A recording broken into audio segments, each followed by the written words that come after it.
So that's the big story. FIR against Siddaramaiah in MUDA scam. More trouble mounting for Karnataka Chief Minister Siddaramaiah as the Lokayukta has registered an FIR against him in the MUDA scam.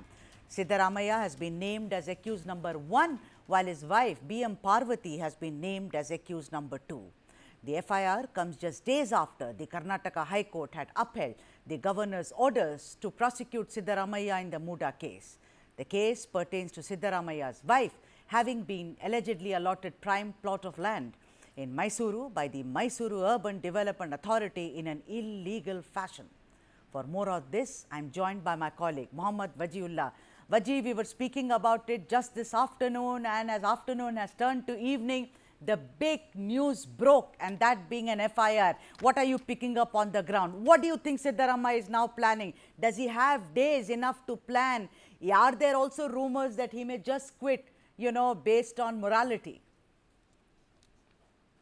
Well, this is the first step in this entire MUDA scam. We've been talking about it through the day, and what has happened now is that first FIR has been registered after efforts by the activist Neamai Krishna. Lokayukta has made Chief Minister the accused number 1, his wife accused number 2, Mallikarjun, the brother-in-law, is accused number 3, and Devraj, the first person who from whom they bought the land, is accused number 4. Now, what is going to happen with regards to this particular case is that all these people will be called in. The first person who sold the land also will be called in, and their statement will be taken by the police. The Lokayukta will take each and everybody's statement, and after that they will try to bring in the documents that were there during 1996, and they will try to compare it with the documents of today's, and they will try to see if there is any differences, or if there is any scam per se that has been spoken about. After that, what we'll also see is the questioning part of it. This is where it will get interesting.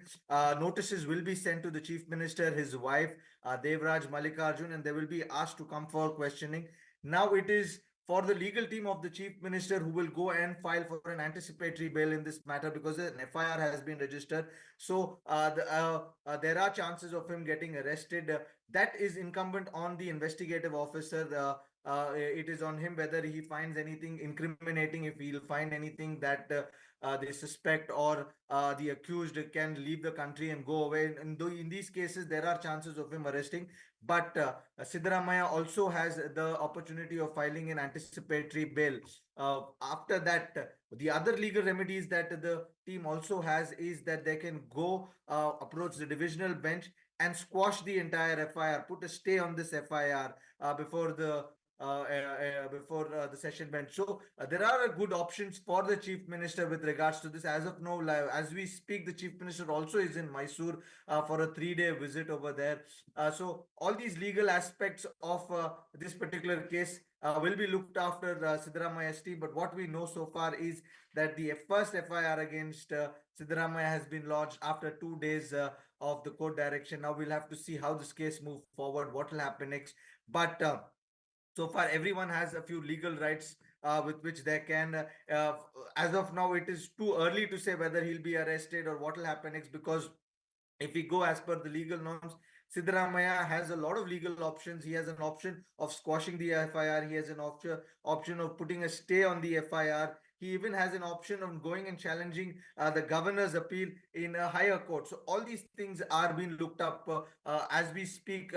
Siddaramaiah's legal team is in Delhi also to discuss with Abhishek Manu Singhvi on what they can do next.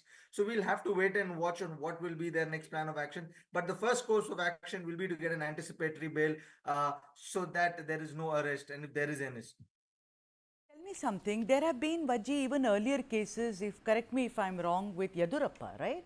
I mean, there have been cases in Karnataka. I mean, Siddaramaiah will not be the first one. Am I right, Vaji? Yes, when it comes to Chief Minister, I think almost every second or third Chief Minister has seen jail during their tenure, be it Yadurappa, be it Kumaraswamy.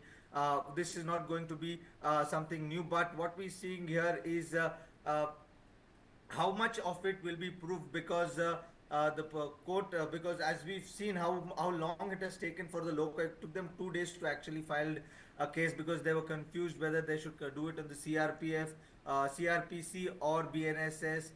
then there were miscommunication with regards to documents. There were reasons which were delaying the entire tactic. But now, after 2 days of deliberation, Snehamaiah Krishna finally managed to make sure that an FIR is registered.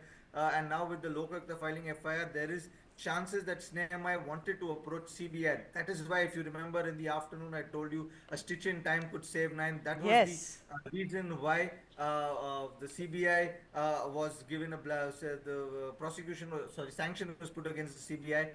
For that reason itself, now Snehamaiah Krishna had also said in a bite in Mysuru that there are chances of them going to CBI because they want the CBI to look into this entire matter because they do not believe the Lokayukta will be able to do justice.